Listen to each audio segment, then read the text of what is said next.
Alright. Here we got two more people that are 4-0.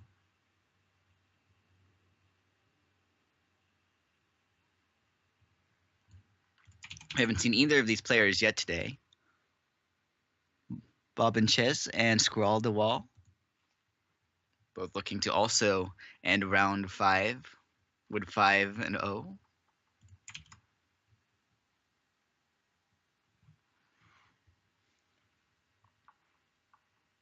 What decks are these guys running? Bobinchese is apparently what that's supposed to say, judging by the picture here of Bob Ross in some cheese, with a cheese afro. He owns Bob? 2 rats, Clementine and Viola. He went 2 years without wearing shoes and played the trombone for 8 years, but no longer does he play trombone. Played the trombone for 8 years and then said, no more trombone for me. Will no longer play trombone. Instead, I will not wear shoes. Can't wear shoes and play trombone at the same time. That's a fact.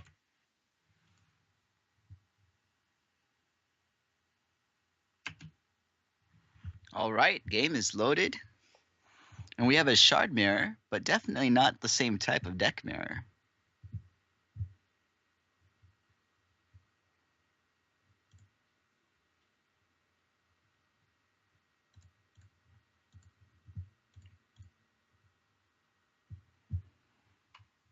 We have Scrawldawall as Bishop Elijah, Diamond and Sapphire, the socketed variant. Center of Nolzon, Grimskull Sorcerers, Warp Steel Shard Sworn in hand.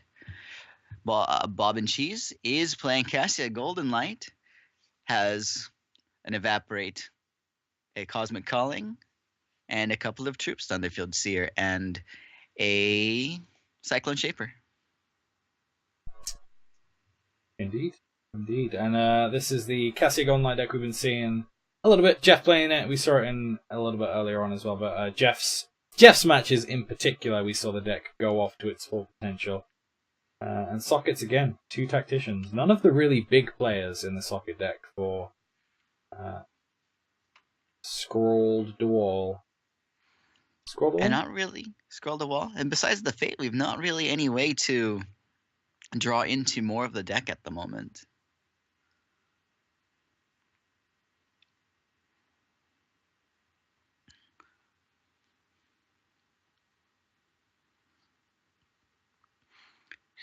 Picking up a 3rd ice. Here's the 2nd Fate Weave and Sentry of Nolzon. That means the Ice and Grimskull Tactician can be played next turn.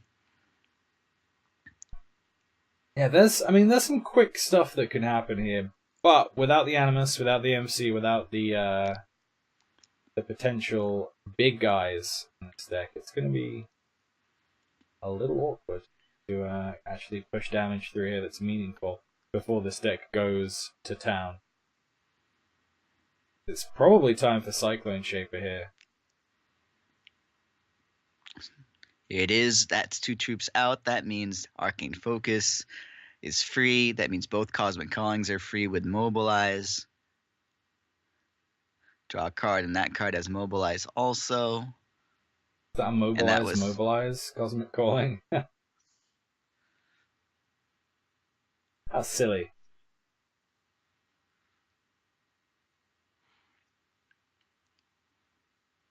Animus is good, but Runebind is free.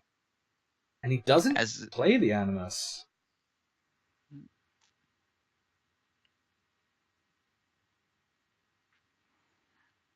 Now, if you've been playing against this deck a bunch, I don't know how much Scrawldawall has been playing. We've been seeing Transmogrifades, Runebinds all the time. He might be thinking to hold back that Animus of Nolzon and get threats out. Transmogrifade used up. Lixil's Bauble is good for a Fate Weave, I guess. As the first votives of this match. And yeah, the Century of Nolzon is definitely, from what we've seen today, working heavily against the socket decks when these Transmogrifades are running around, because, you know, what was a 3-cost card is getting transformed into Elixir's Bauble because it's reduced in cost by the Sentry of Nolzurn.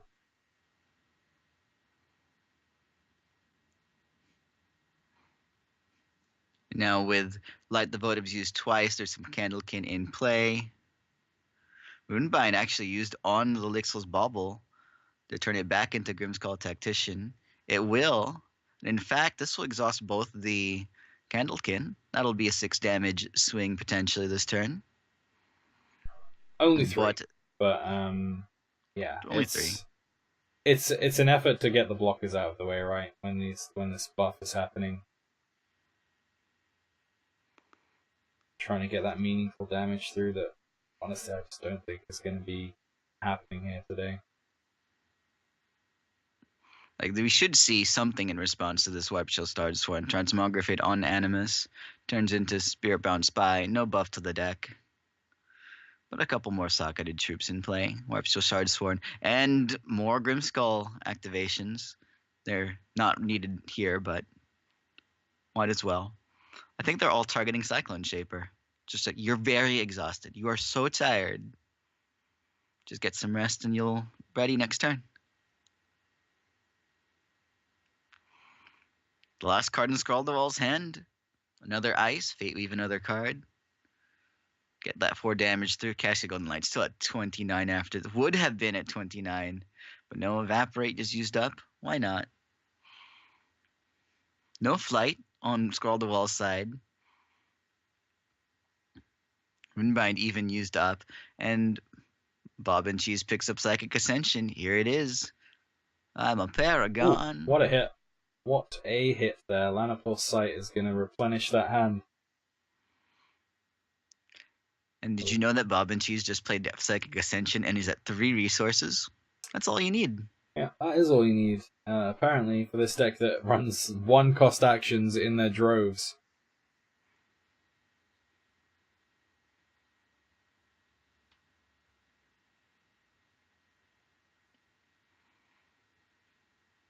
Scrawldawall has a board, but again, Animus has been taken care of. MC's not grabbing troops from your deck. You don't have your bigger things that'll force multiple blocks or chump blocks. Yeah, Cyclone Shaper will now ready at the start of your opponent's turn. Devoted Infuser. And slipping away from Bobinchese here since the very first turn. Like, you kind of saw how this was going to go. Even from those opening hands, just too many Runebinds and Transmogs to effectively make this work.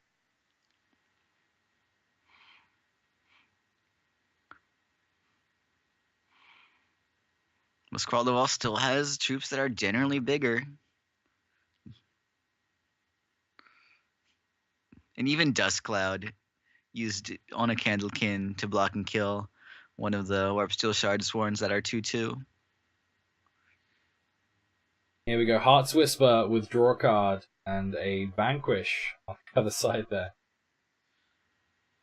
See Winter Widow come down, created from the Paragon of Thoughts passive. We pick up a Focus, a Guidance, and a Sapphire Eyes there. Guidance making a Vesper. Picking Seer. And this is just...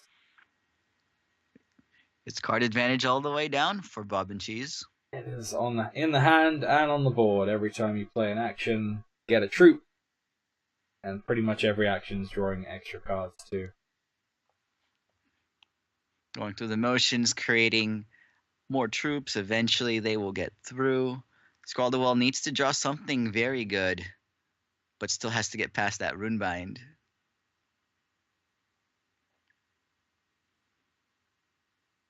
I think that's going to do it.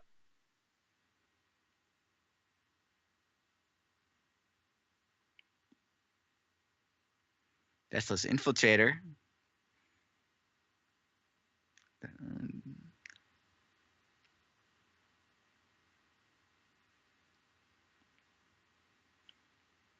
And you know what? Bobinchese needs some more cards.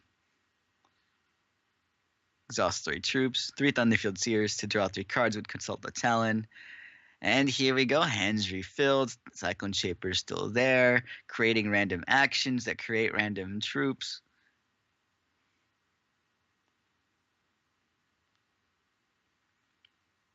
Like the Votives makes Candlekin and a 1-cost troop.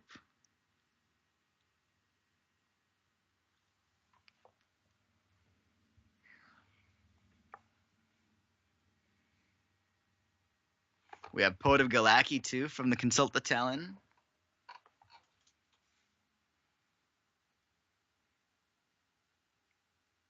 Vanquish makes a Mist Lord. Just the who's who of Diamond, Sapphire randomly created troops.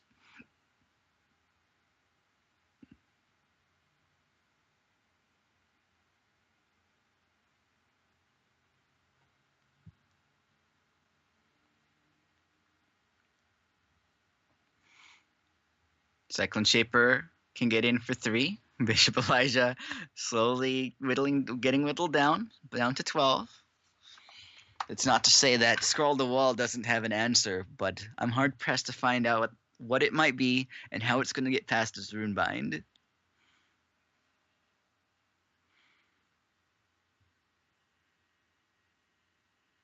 I think the simple answer is that it's not. Eldorathians is probably not in the deck, and it can't work if it's a rune.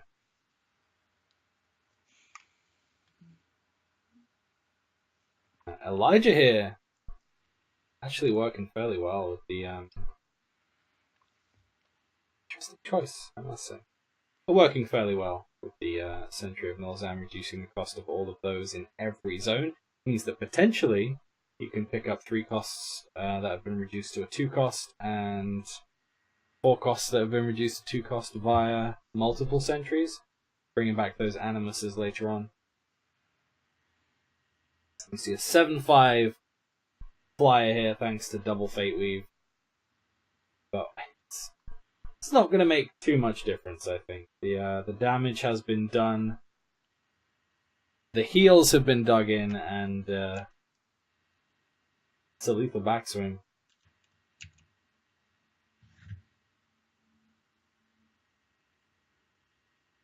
You can take this almost without carrying.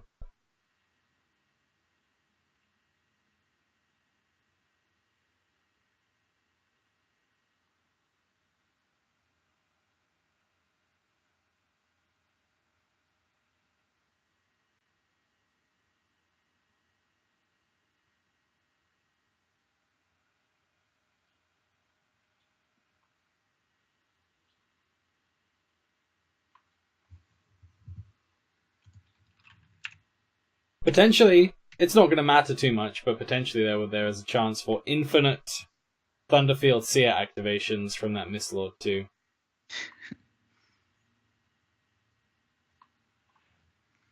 Alright. Scrawldawall has had enough. Very shortly. Evaporate. Not enough blockers.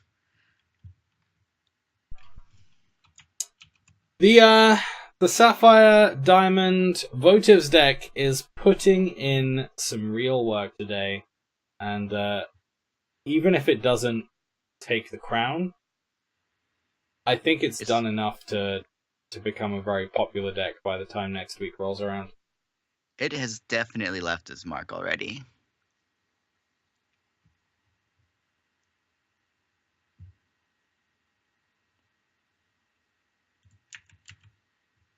Do you think the cheese on this head is Happy Little Cheese? I mean, why wouldn't it be Happy Little Cheese? It must be. You see the early votives, and no diamond though. They're all sapphire ices. Or really, no? Is it? Who knows? No, they're actually all diamond. Oh, okay. Well, there you go.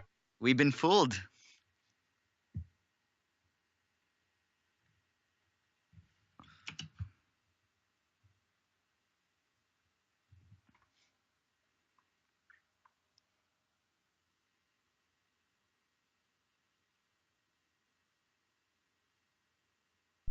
I wish the diamond ice was white. I will tell you that 10 times a day if it gets something done.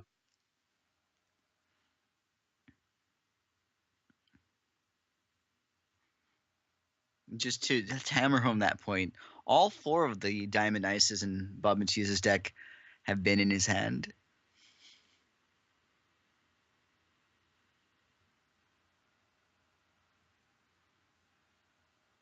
I mean, the Sapphire Ice is blue, obviously blue. Diamond Ice is just tinges of blue, reflections of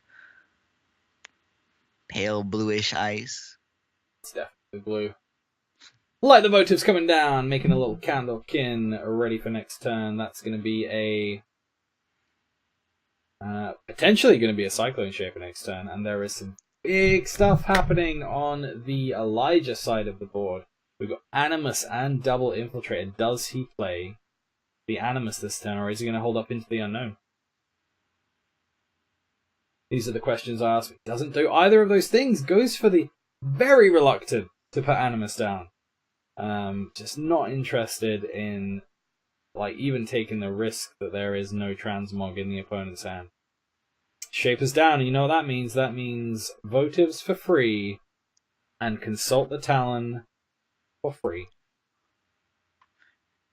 Which potentially leads to even more cards for free. Another votives. Why not, right? This is shaping up to be a game where that golden light is going to be adding +1/+1 to those candles instead of making another candle. We see Heart's Whisper in the opposing hand there as well, so that means even more cards for next turn. MC readies, takes a socketed card from deck into hand.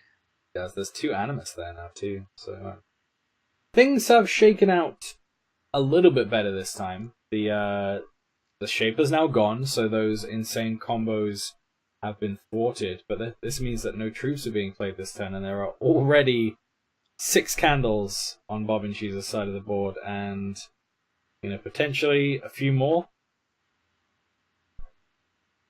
Not this time around.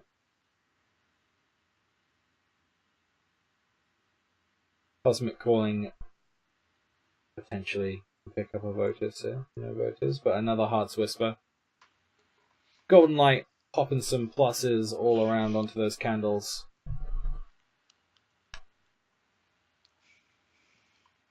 Decides to swing in. We'll get 8 damage through, but the Deathless Infiltrator can block one of them. Puts Bishop Elijah down to 13. That's a spicy card. Sorcerer Sculpting. No resources open, and actually, as it turns out, no answer for this Animus. Scrawldawall delayed playing it to be a little safer. No interrupts, I guess, is one of the things you'd be looking for against a deck such as this. So 3 blockers. MC has Swift Strike. But Bobinchese will just draw more cards. Heart's Whisper, mobilized, so only cost 1. Fate Weave, then draw 2 cards. Guidance for Fate Weave, draw a card. Keep cycling through. Now we're at 2 Rune Binds in Bobinchese's hand.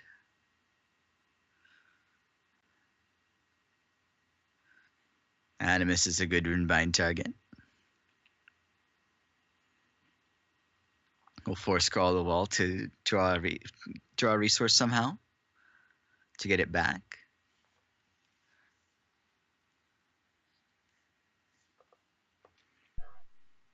Good hit. There's still another Runebind to come, but that means they're both gone, and this other Animus is gonna have a good time, I reckon. Maybe not, though. He seems very reluctant to play Animuses out, but that's 2 Runebinds gone, so I would be tempted.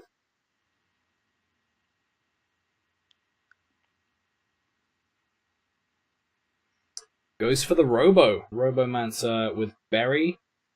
Slaughtergear's Innovation is the action it makes. Not the greatest of things, but it's potentially not bad. Depends really how this game goes from this point. It does have a socket in it. It does. It does have a socket in it, and it also potentially makes an incredible amount of Mad Robomancers.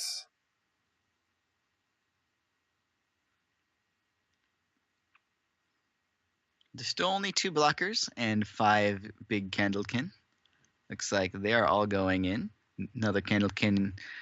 2 Candlekin will be blocked, but this will still be another 6 taken by Bishop Elijah, down to 7 health. Do we see a resource? No resource. Another Animus and a resource. Wow, this is actually going to be really big damage this time. Potentially a double Animus play here, buffing those troops a massive amount. +1/+1 to the board there, +2/+2 to the board here. And that's some pretty big dudes. And potentially that Sorcerer Sculpting can summon a copy with a socketed power of that card. Wonder what you would copy in this situation. Animus again. Grow big. Bobinchese down to 7. And the 3 Animuses are 3 blockers. It's time to ascend, though. Both players at 7 health. The draw wasn't too great, but the ascension here might actually help things pick up a little bit. There is the cripple and the seer, so there are a few blockers, no flight blockers though, and realistically, MC may be enough to win here. We see the cripple not played because it's oh my, what a draw! What a draw! That's going to push this damage even further beyond. I mean, I guess drawing all 4 of your Animuses and your opponent not getting any Transmographids is pretty good. It's pretty good. +3/+3, then +4/+4. It kind of makes this cripple a little bit irrelevant. Cripple doesn't even stop MC from killing Bobinchese here. Only -5 for attack, 5. Regardless, there are some 2-digit numbers here. They're all attacking. And that will be this game evened up. Cripple for -5 attack. Make a troop. Maybe it'll matter. Nope, doesn't seem so. 1-1 for these 2 players who are 4-0 in this round 5 match. So let's go into game 3. Bobinchese will be on the play. Every little cheese has got to have a little friend. You don't want him to be lonely out there. Let's put in another little happy little cheese. Maybe some happy little crackers too. Happy little wine. Got the happy little cheese.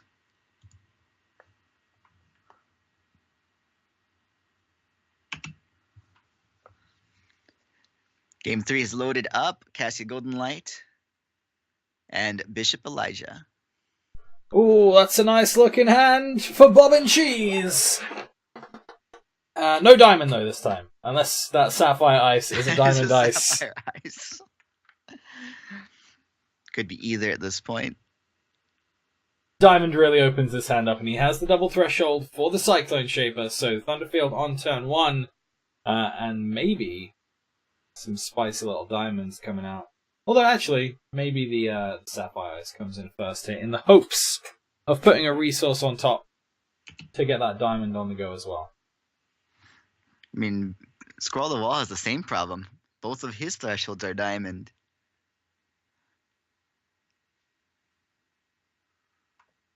But if you can guarantee your next card is a resource, that's a decent thing too. That makes it less risky. Looks like both players will have that start. Playing their Ice Fate Weaving as part of their resource. Slow resource, so it doesn't give you a resource for the turn. There it is. The diamond ice there. What are we seeing? Probably the Seer. Seer making actions, draw cards is one of my favorite things. Such a good common, honestly, the Thunderfield Seer. It's a 1/1 for 1, but its effect is incredibly powerful. It is a delayed cantrip for most decks.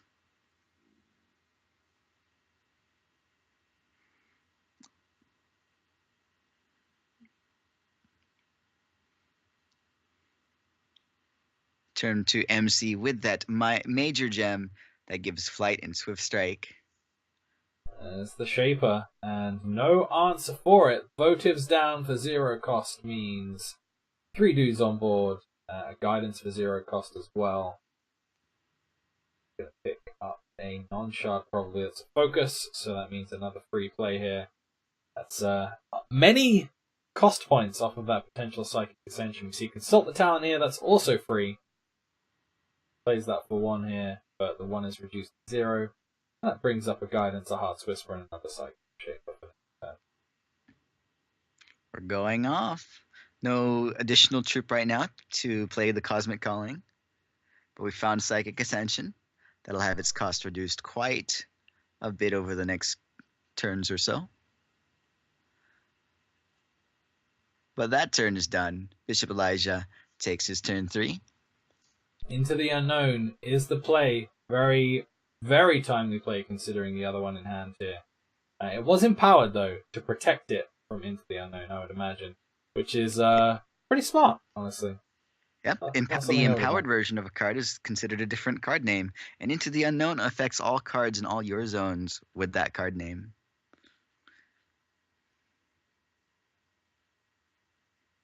I'll just put a damper on that combo. It'll be a few turns to get to the 6 resource to play Empowered Cyclone Shaman. Cyclone Shaper even. But for now, more candles, more actions. Diamond Eyes for more resource.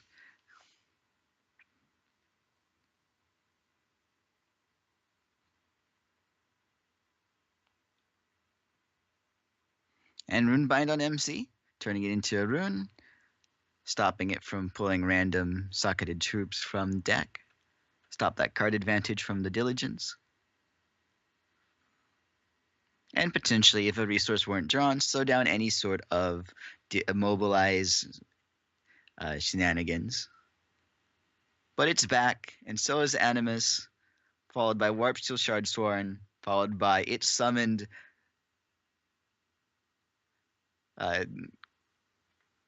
whatever that thing is, the 1/1 socketed. Which means Consult the Talent, which means more buffs onto all the socketed troops. Actually, not that time, but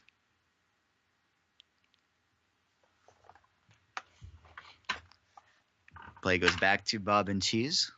Still looking for all sorts of things. Psychic Ascension currently costing 6.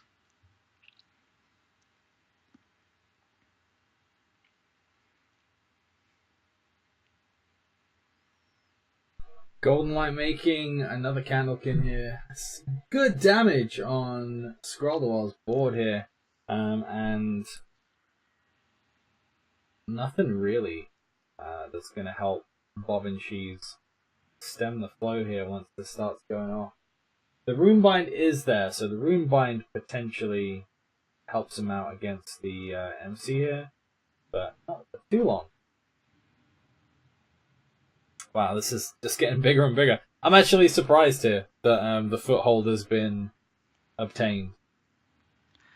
When we first saw this deck today, both decks it's mainly just 1/1s. 1/1s, control of the game until your army is ridiculous, army of candles.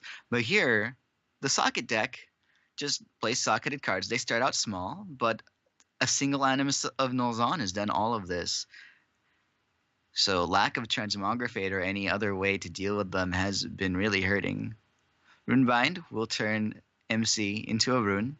If it comes back, it'll be reverted back to 2/2, so more manageable. And Bobinchese not chump blocking either of those, keeping the candles. But can reduce the cost of that Psychic Ascension this turn, playing the Arcane Focus. Here's Psychic Ascension. Yeah. So the Empowered Cyclone can come in next up.